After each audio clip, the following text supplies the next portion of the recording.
Queridos hermanas, queridos hermanos, les saludo en el nombre del Señor. Así que hoy se encuentra en el libro de San Mateo, capítulo 20, versículos del 20 al 28. Mateo 20, del 20 al 28. El tema, bendición de Santiago y de Juan.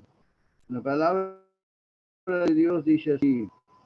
Leo en el nombre del Señor. Entonces le acercó la madre de los hijos de Zebedeo con sus hijos postrándose ante él y pidiéndole algo. Él le dijo, ¿qué quieres? Ella le dijo, ordena que en tu reino se sienten estos dos hijos míos, el uno a tu derecha y el otro a la izquierda. Entonces Jesús respondiendo dijo, no sabéis lo que pedís, porque no sabéis lo que pedís. ¿Podéis beber el vaso que yo he de beber y ser bautizado con el bautismo con que yo soy bautizado? Y ellos dijeron, podemos. Él les dijo, a la verdad, de mi vaso beberéis y con el bautismo que yo soy bautizado seréis bautizados. Pero el sentaros a mi derecha y a mi izquierda no es mío darlo, sino para aquellos que están preparados por mi Padre. Cuando los 10 oyeron esto, se enojaron contra los dos hermanos. Entonces Jesús, llamándolos, dijo, ¿sabéis que los gobernantes de las naciones se enseñorean de ellas y los que son grandes ejercen sobre ellas potestad? Mas entre vosotros no será así, sino el que quiera hacerse grande entre vosotros será vuestro servidor. El que quiera ser el primero entre vosotros será vuestro servidor.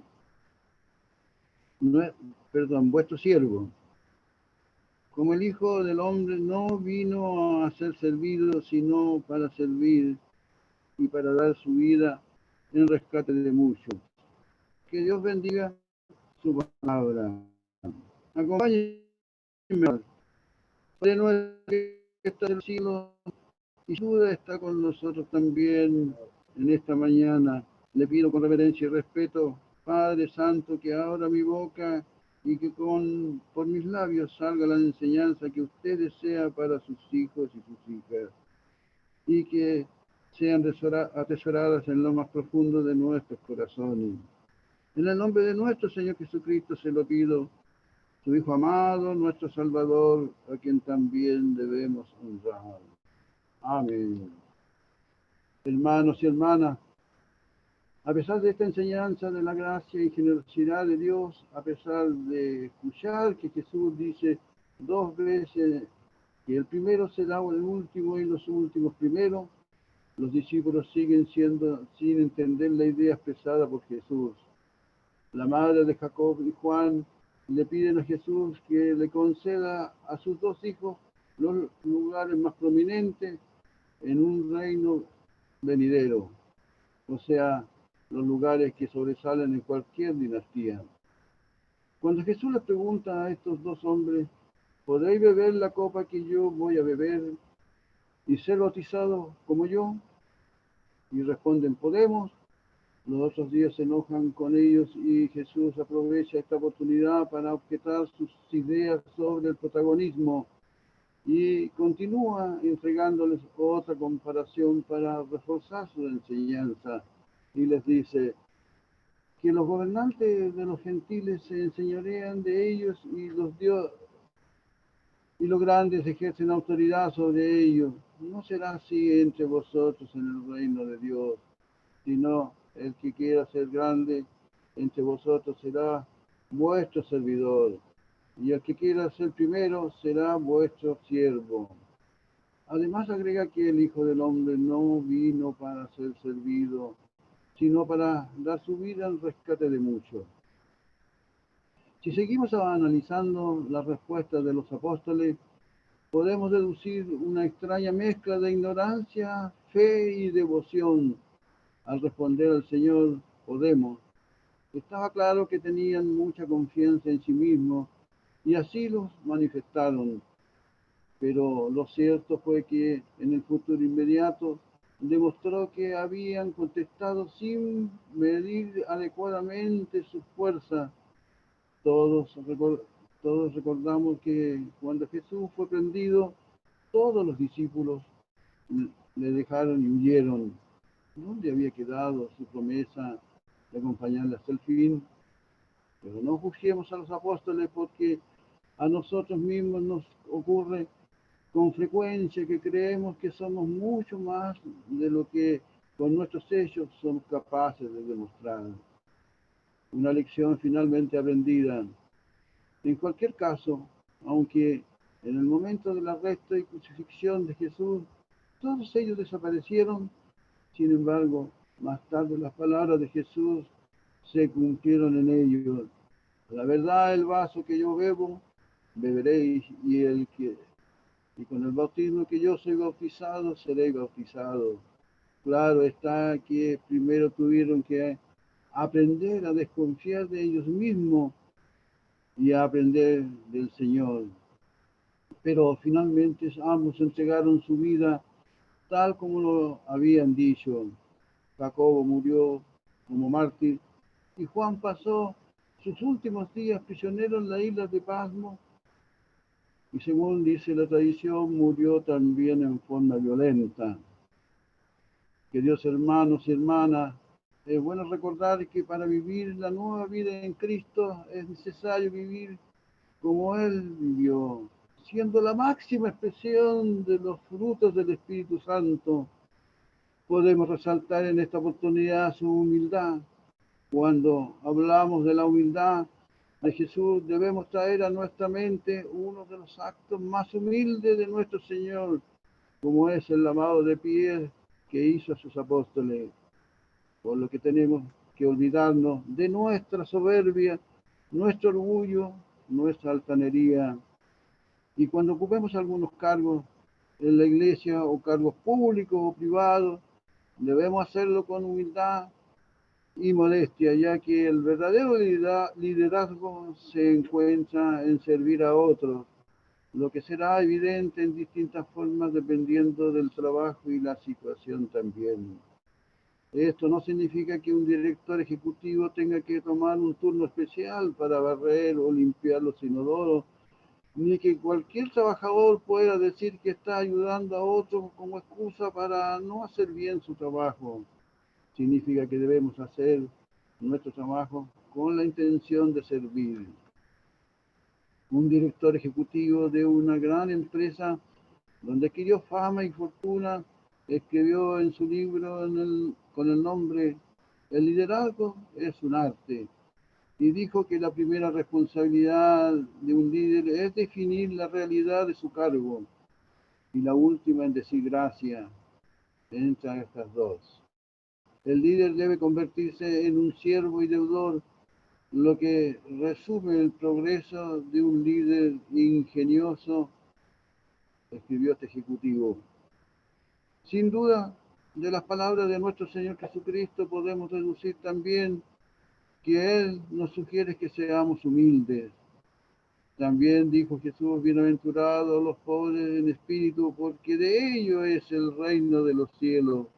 Entonces el siervo es la persona que reconoce su propia pobreza espiritual y ejerce el poder bajo el control de Dios.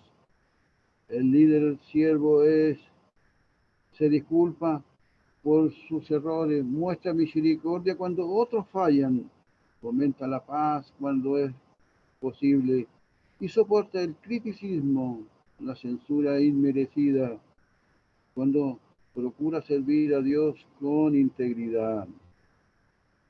Pero Jesús establece el patrón por medio de sus propias acciones, las que debemos considerar a nuestro favor también en nuestras acciones.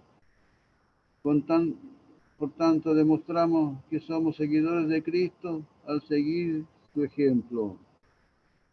Es bueno recordar y agregar que los padres cristianos tienen que tener mucho cuidado en buscar puestos de preeminencia para sus hijos y en la esfera del servicio cristiano por medios inadecuados.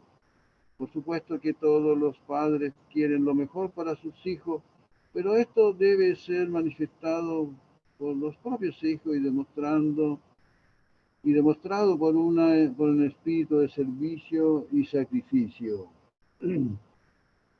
Podemos considerar también las demandas de los niños cuando plantean sus peticiones a los padres pidiéndole que accedan a sus deseos antes de expresar su petición concreta. Por supuesto, los padres saben que esto lo hacen así cuando los pequeños no están seguros en tener derecho a recibir lo que piden. Volviendo al tema de hoy, la petición de que Jesús y los dos apóstoles estaba cargada de egoísmo, así que mientras que el Señor sufría en el camino, ellos soñaban con un reino mesiánico de alcance mundial en el que ellos iban a ocupar puestos destacados. No podía haber un contraste más fuerte. Por el contexto podemos ver también todos los discípulos pensaban en lo mismo, pero dos de ellos, Jacobo y Juan, se adelantaron al resto para ser elegidos de antemano como los primeros ministros en el reino de Cristo. No obstante, a pesar de que se trataba de una ambición pecaminosa, no podemos dejar de ver también la fe de estos discípulos en Jesús. Ellos seguían creyendo que el carpintero de Nazaret, al que los líderes religiosos de Israel rechazaban con toda su fuerza, era el Cristo que iba a sentarse en el trono de su gloria y que conforme a su promesa, ellos se sentarían también en 12 tronos para juzgar a las 12 tribus de Israel. Es evidente que ellos seguían pensando en los diferentes galardones que cada uno de ellos tendría una vez que Cristo estableciera su reino. Ellos lo habían dejado todo por seguirle. Así que les parecía lógico pensar en lo que iban a recibir a cambio. Esto les impedía considerar que Cristo se disponía a entregar su propia vida por ellos en la cruz para que pudieran tener la salvación eterna. Desgraciadamente, los seres humanos somos así. Centramos toda la atención sobre lo poco que hacemos y nos olvidamos de las grandes obras de Dios a nuestro favor. Pensamos en nuestros propios intereses e ignoramos la obra de Dios. Buscamos con frecuencia los goces inmediatos y no la gloria eterna.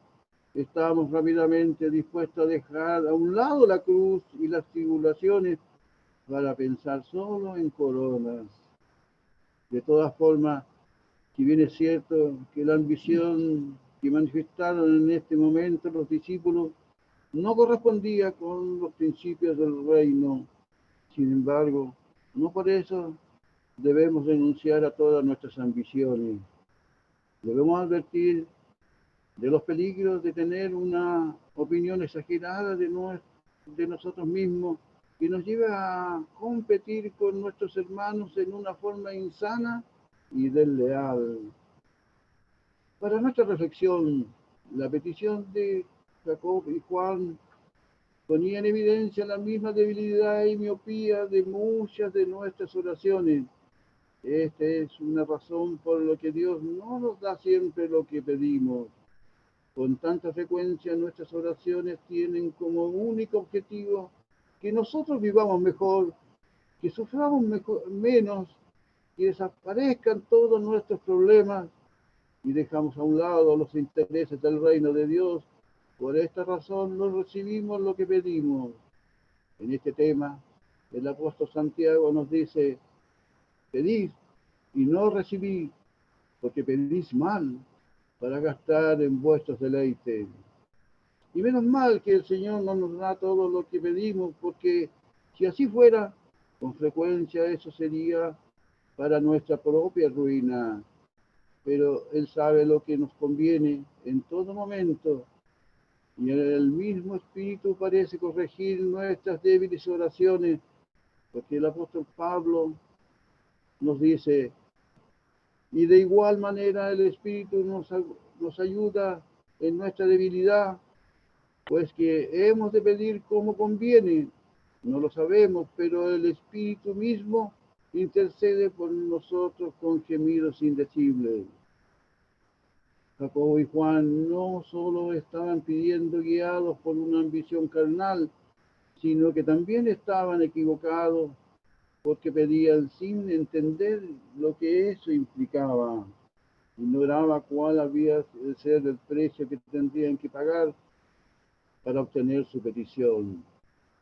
Por eso, cuando el Señor les contestó, les explicó que esa asociación íntima con Él, a nivel jerárquico, que le estaban pidiendo implicaría necesariamente identificarse con Él en el amargo sufrimiento de la cruz por la que se disponía a pasar. Y esto es siempre así. Queridos hermanas y hermanos, en estos momentos de pandemia tan difíciles que estamos viviendo, que parece ser una antesala a la gran tribulación, tenemos que tener bien claro cómo tenemos que pedir y qué tenemos que pedir. Que en nuestras oraciones incluyamos las necesidades de nuestros prójimos más pobres y necesitados, tanto en lo espiritual como en lo material. Queridos hermanos y hermanas, hasta aquí este mensaje y reflexión. Le invito a orar. Padre nuestro que estás en los cielos y sin duda está con nosotros en esta mañana, le damos gracias por las enseñanzas de su palabra y que éstas las tengamos siempre presentes en nuestro diario vivir y que siempre también pidamos lo que realmente necesitamos. En el nombre de nuestro Señor Jesucristo se lo pedimos, nuestro Salvador, a quien también debemos honrar. Amén. Gracias, hermano, por escuchar.